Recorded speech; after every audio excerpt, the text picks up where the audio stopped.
thought, word, or deed. Do you, as our good and loving God, forgive, seeing that there is no man or woman that shall live and sin not. For you alone are without sin, your righteousness, and your law is truth. Tu Kyriou deithomen, otis Anastasis, Isoi ke Makarianapapsis, tu ke kimimenu dulusua del fuimon, Georgiou, Christeo Theosimon, ke sitin doxan anapembomen, Sintuan arcus patri, ke to Panagio ke agatho ke sopiosu, Pneumati nin ke ai, ke istus eonas ton eonon. Glory to you, O Christ, our God and our hope, glory to you. May Christ, our true God, who rose from the dead, have mercy on us. He who, as immortal King, has authority over both the dead and the living, through the intercessions of his spotless, pure, and holy Mother, of his holy and just friend Lazarus, who lay in the grave 4 days, of the holy and glorious forefathers, Abraham, Isaac, and Jacob, may he give rest to our brother, George Iorios, who has departed from us, and number him among the just and holy, through his goodness and compassion, as our merciful and as our loving God. Everlasting be your memory, O our brother, who are worthy of blessedness and eternal memory. Eonia suimnimi axiomacariste, caimniste adelpheimon. Everlasting be your memory, O our brother, who are worthy of blessedness and eternal memory.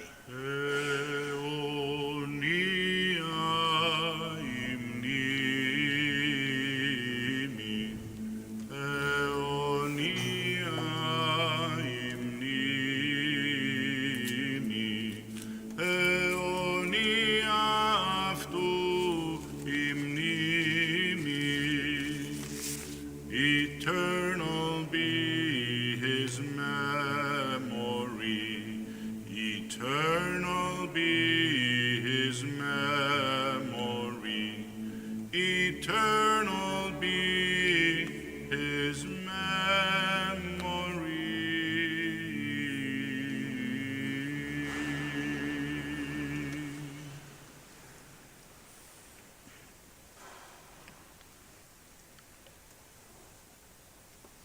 Brothers and sisters,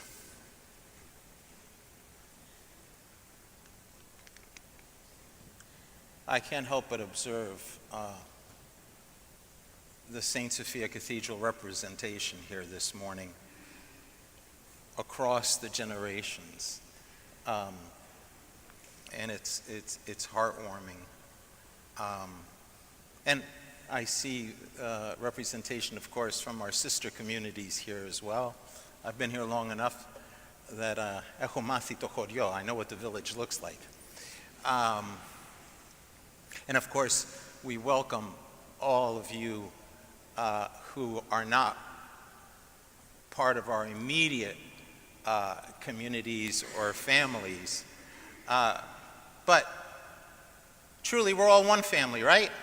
Not only in the Lord, not only in God, but, you know, theologically, as true as all of that is, cosmically, anthropologically, and what have you, but also because of this guy, right? Don't you all feel like we're all part of the Psillos family today, right?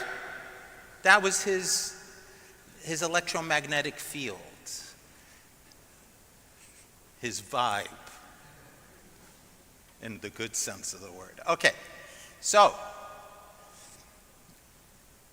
I have in front of me,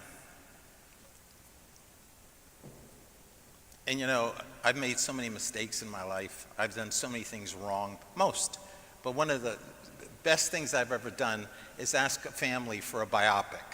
I even invented the word, okay, I think. I'm the first one to ever use it, as far as I know. It's like a snapshot portrait or picture, photograph, if you will, of a loved one's life. And they're all great. They're all wonderful. They're all, every one of them, okay? But every now and then, I receive one that's truly exceptional. like I did recently. This one is authored by Peter and Leah, okay? Which is, what a special witness.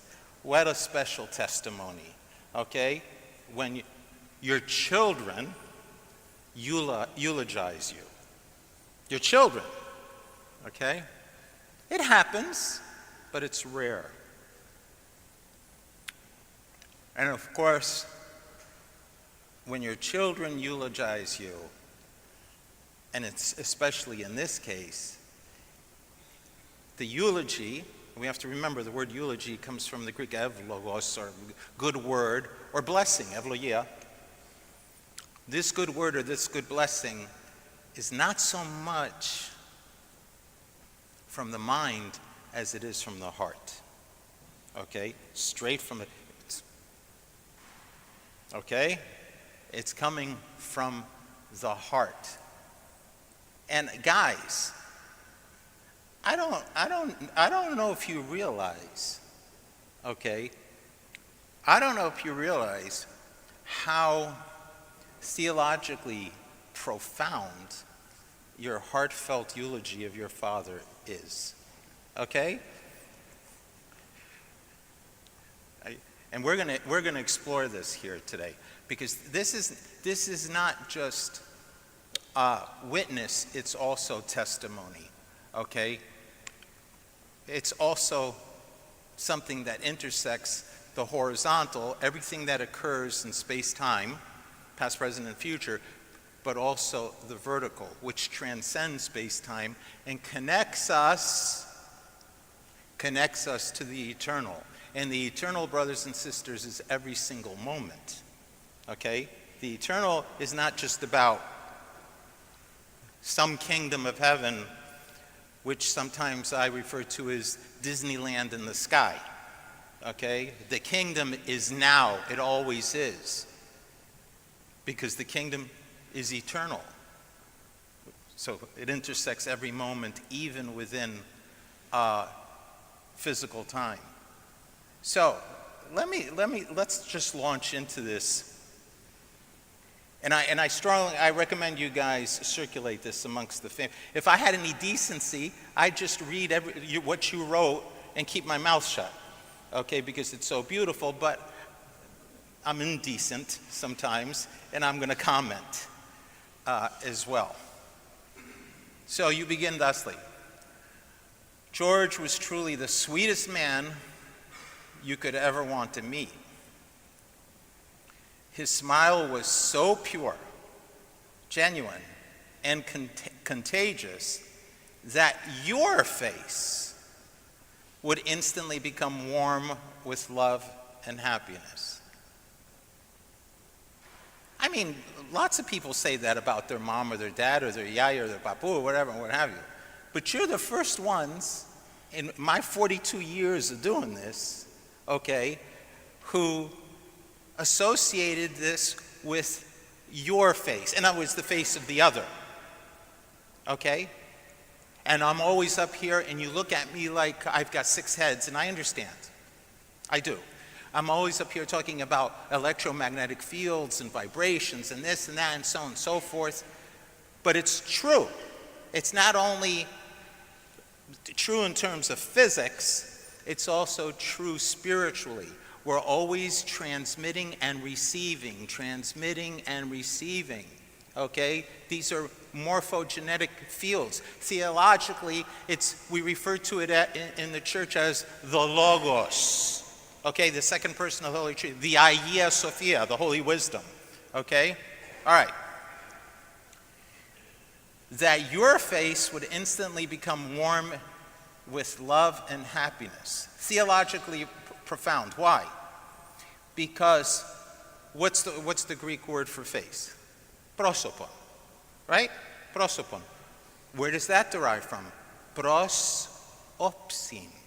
Okay? To look toward or to turn around and look at someone or something, but really look at them. Not just observe them data-wise, not just to register them as an object, but to see within them.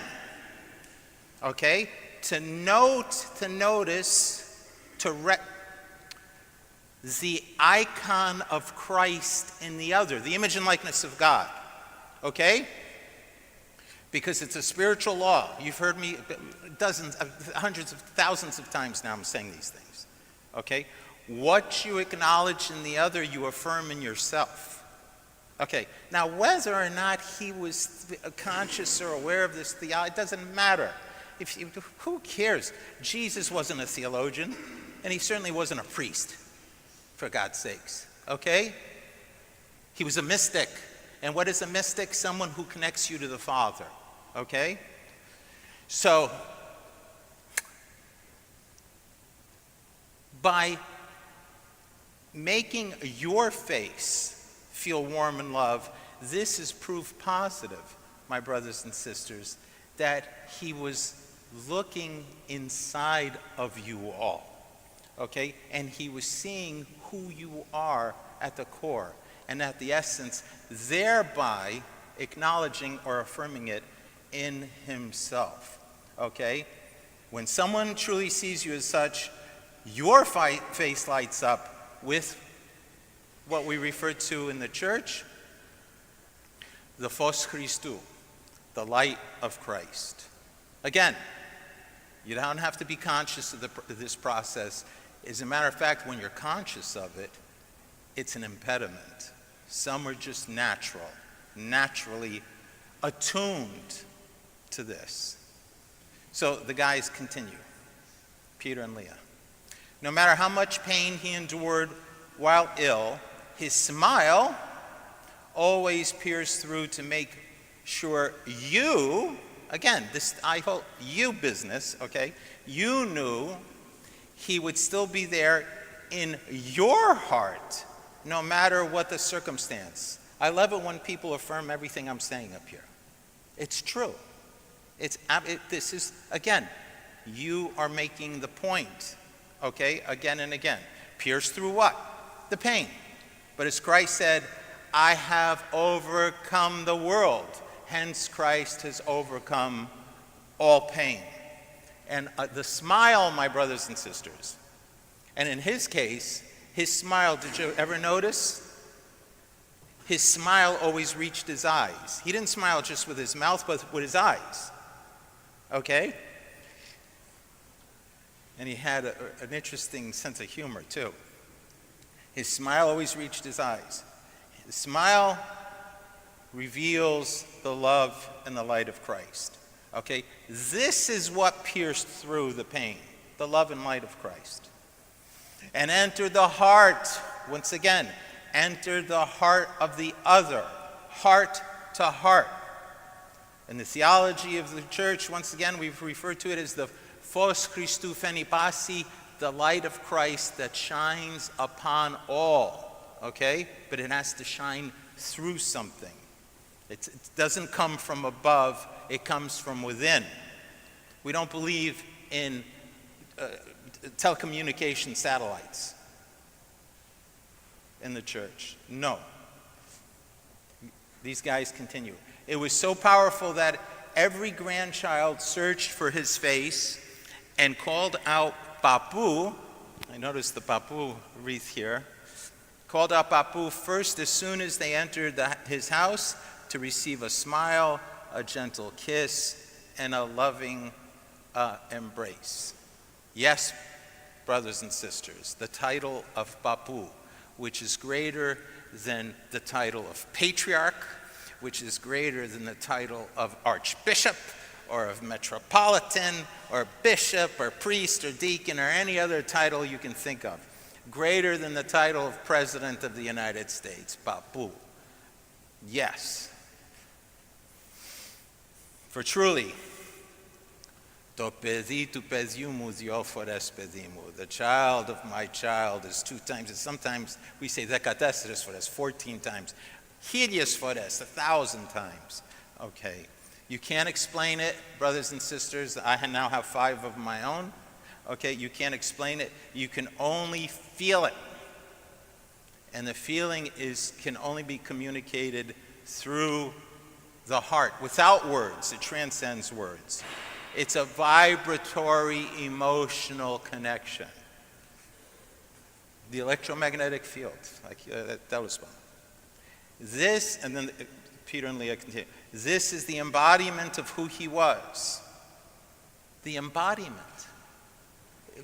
Again, I'm going to have to have a lesson with you to just explain your own theological acumen, okay? It's a whole body thing. It's not just from the head. The head is the problem, as a matter of fact. The solution is the heart and the body, okay? And you go on to say, a pure soul. His sweet disposition certainly originated from the deep love of his family and home, which irradiated out into the wider community. That's why you're all here. This is a bigger congregation than we had this past Sunday. Okay? Now, I also learned some cool things here about George. George was an immigrant from the village of Psillos, Georgios, Sikousis, Chios. Okay? Our hands to the heavens. Okay? Greece, and made the journey to the U.S. in 1966. So if he was born he was 11 years old when he came, right? Wow. I didn't know that. I knew he was born in Chios and then came as a child, but 11 years old. He was a little bit older when he arrived. Picked up the English very well. Not even a hint of an accent or anything. That was, wow, very good. Of course, with his sister Kay, brother Laiki, mother Emilia, the unforgettable, okay, and father Panayotis. Being an immigrant, not knowing the language or the culture, he opened his heart, which was always, being opened it. I think his heart was open from birth. Took on risks, fought hard, and fully embodied, again that word, the American dream. Despite his full integration into American life, he never lost sight of the pride he had for his country and his beautiful island of Chios. No Chioti has ever been born who's turned his or her back on Chios. Okay? Fanatically devoted to the island. The sacred Ieranisos, the sacred island of Chios, as some refer to it. Among his friends, he always made sure to mention Chios, his beloved island, to which someone in the parea, the company, okay, would respond, Popo, here we go again with Chios, okay? He was such a proud Chioti. And then, this is one of the most remarkable statistics. In 2010, or factoids. In 2010, he joined a small group of Chiotis led by Father Dimitri Antokis, Aulos Chiotis, okay? Από τα Καρδάμιλα, I believe. You don't think I know Chios, okay. To form the Chios Society of the greater Washington, D.C. area. Okay. Their goals were to ensure future generations would celebrate the history and traditions of Chios, strengthen fellowship among the community, with a focus on their affection for Chios and its people, and seek philanthropic needs on the island to conduct fundraisers to meet these needs. Fantastic, right? But that's not the remarkable factoid. Here comes the remarkable factoid. He humbly accepted the role of president of the Chios Society of Greater Washington, D.C., and held it for 10 years. 10 years. This, my brothers and sisters, is something of an impossible accomplishment. Why? Do you know how impossible it is? Now I'm speaking to my own people here. To keep Greeks happy for 10 years? Any group of Greeks happy for 10 years? It's astounding, okay? It may have been a record in the 3,000-year history of the Hellenic race. I don't know. But I found that very interesting. But again, someone this open-hearted and this embracing, okay, maybe it isn't so remarkable at all. And then you guys go into some really, I only wish I had known this. An extension of his soul was also embodied, there you go again with the word, by his love of music. George was known to DJ parties of all sizes. I didn't know a DJ, right? Yeah, okay. He started his vinyl collection, and yes, there's a difference between vinyl and all your other nonsense that you listen to on your phones. Total difference, okay? Okay? His vinyl collection back in the 70s and the 80s. So, was it just clarinet music? Or did he have a little Pink Floyd in there and Led Zeppelin? Psillos, okay. I overreached there for a second. Okay. Oh, Beatles, Stones, and all that stuff? Okay, all right. All right. Good stuff. Good stuff. If I had known, I would have come over to just to groove with him, okay? His favorite shopping stops were record stores in the mall and New York. Astoria, Queens, right? Where in Astoria? Do you remember? Under the L, Ditmars Boulevard? Where? Oh, yeah, 31st Street. I know. That's where I started. Yes. I know some of those stores as well. Back in those days, there was no online shopping, but there was catalog shopping. He had several Greek music catalogs from the New York stores and that he ordered from. As newlyweds, this, again, really good. As newlyweds, Poppy would often, and your children wrote this, okay? This isn't me, this is your children. As newlyweds, Poppy would often open the front door to a box of music and thought, if this is George's only vice, we're good, right? Yeah. Oh, yeah. Then Peter and Leah go on about, offer a wonderful commentary on George's love and devotion to Greek music and the evolution of his various forms and collection of enjoyment. I'm just going to sort of like summarize here. He went from the 8-track tapes for the car, then the cassettes, much smaller and easier to use or to handle, the CD, then the MP3, iTunes, and creating music on his iPhone and USB flash drives, all this stuff, okay? So music, if I may summarize, was his muse. Music, well, Poppy was his muse, okay? But his second muse was music, okay? After all, that's where the word comes from, okay? And then you guys say something beautiful. No matter where and what he gathered, he filled others' lives with music, okay?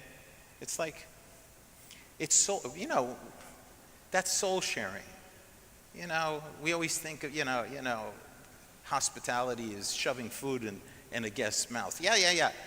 That's part, of course, it's an important part of it, especially in our culture. But sharing music is the same idea, but at a deeper level, if you will. You're nourishing the soul and not just the body. When George and Poppy hosted parties, and they hosted so many, George made sure everyone's glass was full, the music was on, and the grill was lit. Now, you offer a note here shared by one of his lifelong friends. Quote, George, we will miss you and will always remember the fun times, your friendship and your sweet, gentle ways. Our pareja, that means company, will never be the same without you. Each and every time we get together, we will always have a drink and play Greek music in honor of our dear, dear friend. That's a beautiful way to honor his legacy, okay? And it's sort of a lineage thing, carrying on the tradition. Hopefully it'll be carried on for many, many years, if not many generations. George also had a deep love for sports, so much so he built a career around sports networks, Montgomery Cable, Home Team Sports, Comcast, and NBC Universal Sports. You may have had a chance to join him in the box seats, enjoying a sporting event, or sitting high in the rafters of RFK Stadium. Obviously, he was a Skins fan, right? Yeah. Never mind that other name. Regardless of the view, being with him made it the best experience for anyone. As VP of Finance at Comcast NBC Sports, I had no idea. I didn't know. He took his work seriously. Like a true owner, he managed the company's money. He managed and carefully cared for the company as if it were his own. And you know, when I read that, I said, well, sure, ono makeprama. The name and the thing are the same. The name, of course, George Iorios means tiller of soil. The one who, tills the soil. Farmer, if you will, but tiller of soil, or one who works the earth. That's the etymology of the name. And instead of the earth, George responsibly tilled or managed the company's resources. And one must note here this magnificent icon of St. George, which appears to be at least 100 years old. Do you know how old it is? You brought it from Greece. Well, if your mom brought it from Greece, it was at least 50 or 60 years old before she brought it over. Yeah, it's magnificent. As a matter of fact, we'll look at it later. Although he was tough and frugal with the company's budget, he was generous and kind to all of his coworkers. From the words of a longtime and dear friend at NBC Sports, quote, he would ask about others' well-being and would always be that guy to pick up the check at lunch. Okay, wow, yeah, all right. But this, actually caring about others, okay? Again, this whole idea of seeing into them, if you will. The divine reflection, acknowledging in himself and then sharing. He was more than kind. He was generous with his time and experience. He never judged people but wanted to deeply understand others' life experiences. Again, this idea of taking the other into your heart, okay? Not just how how sometimes we just listen to somebody in a perfunctory way. We're listening, but we're not hearing. This guy actually listened and heard. There's a difference, okay? And was always willing to offer a different perspective on life. So he had, he something of a philosopher. George was a loving partner and husband to Poppy, to Betty, Popakos, as I affectionately address her sometimes, whom he loved unconditionally and cherished every moment with her until his very last breath. And beloved family, I publicly salute you for how lovingly you midwifed him into eternity. Okay? You midwifed him into eternity. It's a sacred, sacramental act. It's a priestly function to midwife a loved one into eternity. Their love story, later on at the Macaria I have questions. Their love story began in 1981 when George quit his job in accounting to find Poppy on her 3-month graduation trip in Greece. So did this man bird dog you? Did he chase love? Did he quit his job knowing where you were to go after you? He did. I did not see. That wasn't explicit here in the text. And I said, reton poniro. He knew what he was doing. I don't blame him. I would have done the same thing. 1 year later they were married, and so you were married 42 years. 42 years. Okay. Bravo, Yorgo. I mean, you know.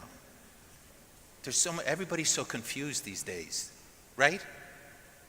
It's not that complicated. Mount Olympus opens just once in your life and drops the goddess in front of you. What's there to think about? You know, you quit your job and you go get her.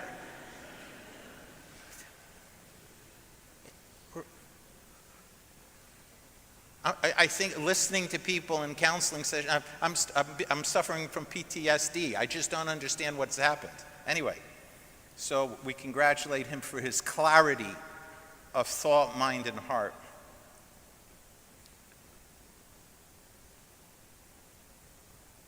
The bottom line is the universe configured exactly as it should have in your case. Together they raised their 3 beautiful children, Peter, Teddy, and Leah.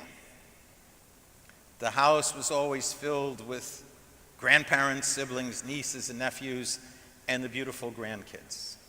Thanksgiving was always a special holiday where the entire extended family gathered. George took on the turkey fryer as everyone gathered around him to joke, chat, and build memories. So he was turkey fryer duty. That was his thing, right? The first year he caught it on fire? We're lucky he didn't burn the house down, but God bless him. That's a memory. George was the first one to lead the family in prayer before each meal to thank God for all the blessings that were shared. Okay? That's a father. That's a husband, that's a father. The role of the father, the position of the father in the family is under constant attack for various and sundry reasons, which I will not go into today, because then I'm going to go off on another sermon and what have you. But the father is supposed to reflect, of course, the human father, the earthly father, is supposed to reflect the heavenly Father. And this is what he did. He fulfilled his function and his role, okay, as a father. It's so undervalued today to the detriment of sin. And if things are falling apart all around us, a lot of this has to do with the attack on the father. Together, George and Buffy suffered and mourned the loss of their beloved, sweet son, Teddy. They stood each other up when the world caved in. When the world caved in. Brothers and sisters, when the world caved in. And truly, there's no greater crucifixion in this life than for a parent to bury a child. Without each other, they could not have held it together. And I have to tell you, and I debated whether or not, when I read this morning, whether or not I was going to even mention this, but we have to honor, it's an opportunity also to honor Teddy today, right? We can't I'm just not going to because it's difficult, we're not going to just skip over this. I will never forget. In 42 years, I think I've been part of over 2,000 funerals, at least. How many do I remember? Not all that many, but that funeral I will never forget. For 2 reasons. 2 reasons. Because as we wheeled Teddy in, the funeral home in, to position him where his father is right now, I remember, Papi Mu, you and George were the last ones to follow your son. And as your children have written here, you were literally propping each other up. You were standing back there, your backs against the door, propping each other up. And I don't know why. I think the mosaics themselves were weeping here, okay? And there was just this split second of silence. The chanting had stopped, whatever. And I'm leading Teddy in with the censer. And Poppy, you let out a haunting a cry, a mother's pain that I've heard pain before, but that pain I remember to this day.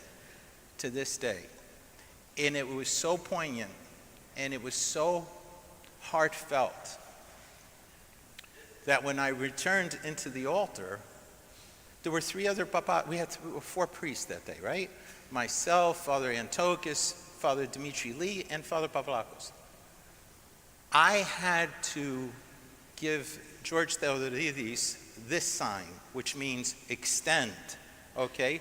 Because those three priests were bent over weeping. And I had to keep sensing and sensing. We had to keep, for them to collect themselves. That's how poignant that day was. I'll never forget it. And Papi Mu,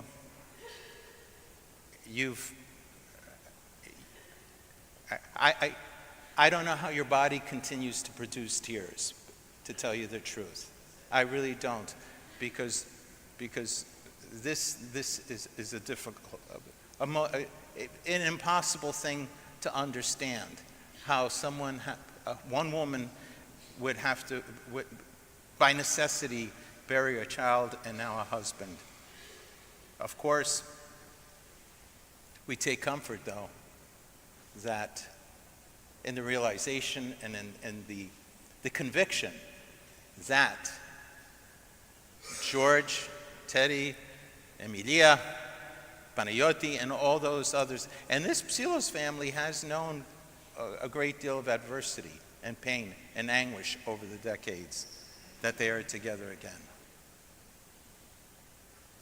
But the kids continue here. He was caring, involved father, okay, loved to just sit around, engage his kids, watch TV, talking about sports, politics, music, and occasionally controversial hot takes. Again, at the Macaria, we'll talk about the controversial hot takes. It was interesting. He attended all your sports games, practices, basketball, softball, football, and such an important presence in the life of his grandchildren. He was a wonderful brother and sibling, steadfast partner to those who worked with him, a remarkable friend to so many, unbelievable example of how a man, and then you guys, this is how you closed. One simple sentence. He was a remarkable friend to so many and an unbelievable example of how a man should live a loyal life under God. Again, a loyal life under God. You know, we use the word pistis, faith, and you know, but for most of us, or belief, for most of us, it's an intellectual affirmation. When loyalty, a loyal life to God, suggests surrender, it suggests devotion, it suggests trust. Trust, that's the truest definition of the word pistis, or faith. To trust in someone, to trust in God. So, in summary, brothers and sisters, and again, it's all about reflection, the divine reflection, about acknowledgement of the Christ icon in the other, thus affirming it in yourself. If there's one word, I was driving down here this morning trying to think of one word. that best describes Brother George?